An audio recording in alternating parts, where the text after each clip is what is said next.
Hello everybody, and this is me with Winds of Change, and this guy has got some interesting weaponry. Foreshadowing. Yes, well I just completely cocked up a recording, so yeah, that's not made me very happy because I just wasted 10 minutes. But yes, this is Winds of Change. I'm going to have to record it again. This time, of course, because I've already finished the quest, I'm going to have to do this in hard mode. So you can see all these people coming to do these quests, and yes, Winds of Change is new. I'm going to be doing a guide on all the interesting quests, and in particular this one, because it's the intro quest, and you've got to get into it somehow, haven't you?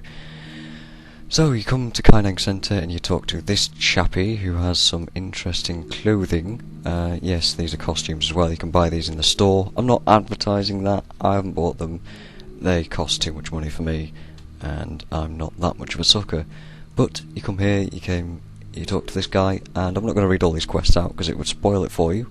You can do it yourself and you can enjoy it. Unfortunately, as I've said, I've done it in normal mode just a second ago, so whoops. And I'm going to have to do this in hard mode, and I don't know how it's going to go because it was quite difficult in normal mode.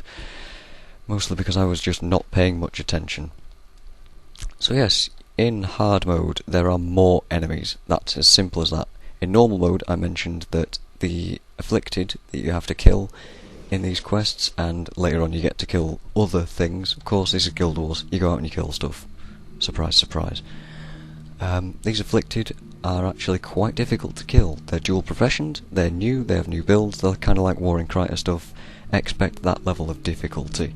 So we've got things like Necros that steal all of your minions and use Writ healing skills as well. We've got Ritualists that use Signet of Spirits, we've got Ellies that use Searing Flames, and Mesmers that use Energy Surge, and all sorts of annoying, difficult skills. In normal mode they're also high level. In hard mode they are still high level, but there are more of them, so this should be interesting, because I haven't tested these heroes in hard mode whatsoever. Don't know how this is going to go. So I'm kind of worried about filming this, but we'll soon see if we fail. And I best get my game face on and start setting up spirits already. I'll preset those up. Yeah, you've got to really pay attention with these quests because they kind of get difficult, and they're not to be trifled with, really. So I'm going to always pull in these quests, because oh god, things get so hard later on, it's ridiculous. Just so much stuff. As you can see already, there's minions and all sorts of things coming. I would recommend not using Discord Way, because they have lots of skills that can disable Discord Way. Duncora's already died because he's useless, and yeah, you can see this isn't going to go very well at all. Oh dear, that was terrible. Oh dear, I think I might have to change characters and do this on a much easier one, because oh dear. I did not plan for this at all. Oh man. Okay, I would suggest not doing this in hard mode straight away with heroes. I would suggest either taking a player or doing it in normal mode. Right now I'm going to stop this recording and I'm going to switch characters and do it in normal mode on somebody else that hasn't done this quest. So excuse me for a second. Okay, so sorry about that last engagement. That was horrible. That was utterly terrible, and I did not expect it to go that badly. So I'm here on my Paragon, and we're gonna try that again, and hopefully not fail horribly. So that does give you an idea of how difficult this can get. I hope you understand now that it's not something to be taken lightly at all. These enemies can get quite devastating indeed. Yeah, it's much easier in normal mode. I would suggest not trying this in hard mode until you know exactly what you're doing. So, I don't know if I'd mentioned before, because I've totally forgotten what's what, but these afflicted are all new. They've got new professions, new skill sets, they've got dual professions, and they've got new things going on. As you can see, that warrior just used Earthshaker. That's interesting. He's using pretty much an Earthshaker build, and you'll see when he dies that I'll get knocked over. There you go. That's the Unbalancing Soul Explosion, which is a new thing. And the new afflicted have these things going on, and they pretty much just devastate your team in various different ways. The Writs, for example, deal a lot of damage to things in spirit range, and set you on fire for 7 seconds. Assassins will explode and make all their allies attack faster and move faster for a certain amount of time. Warriors knock you down. Rangers leave a trap behind which does a lot of damage over time, so you got to be careful. These mesmers have VOR, Visions of Regret, which is a nightfall skill, so these builds have been updated and things. So yeah, I'm going to be doing pretty much a guide across this entire Winds of Change campaign to show you where to go, how to do it, and well, hopefully how to do it, and not failing terribly like the last time. I realise I'm not using my skills properly here. Whatever, it doesn't matter this time because I'm actually destroying everything. These quests don't really need a guide. Some of them do because they can get quite difficult.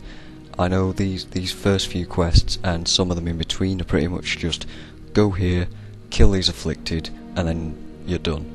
But some of them are different, such as there's a defend quest where you have to keep a guy alive for a certain amount of time.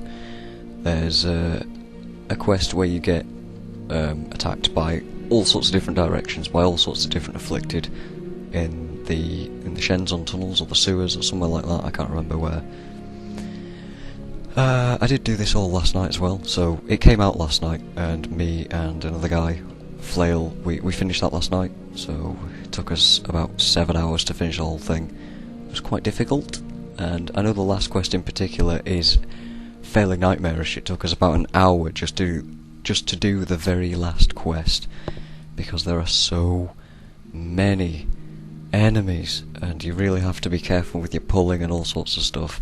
The quest lines get pretty interesting. I'm not going to spoil anything for you because you should be playing this on your own too.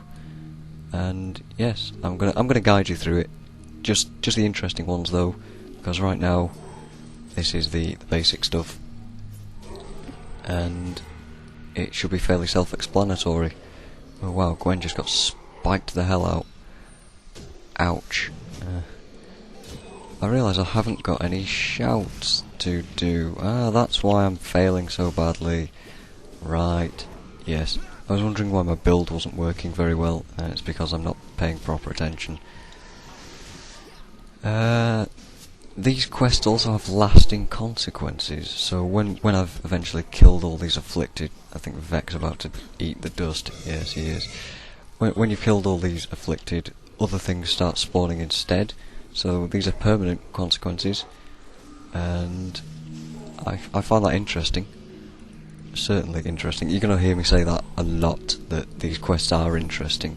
It's all the dialogue. You really have to pay attention to the dialogue to find them interesting, because otherwise you're not going to understand what's happening, you're not going to care what's happening, and yeah, you're going to miss out on a lot if you don't read the dialogue. Here we've got a plague spring, because this ranger died, he's left a trap behind, and it's really beating me up. Just some interesting trivia. So that's that quest done. You see how easy it is when you're actually paying attention and not just rushing in. So you come back to Kaineng and you talk to this initiate Zei Ri. I really hope I'm pronouncing that correctly. And the reward are these ministerial commendations, and these trade in for some new weapons, kind of. They're the new purple weapons at the moment for part 1, and yeah, I'm not going to go into that. You can find out for yourself, use the wiki and all that sort of stuff. So these next few quests are just go here, kill that, so I'm not going to record those.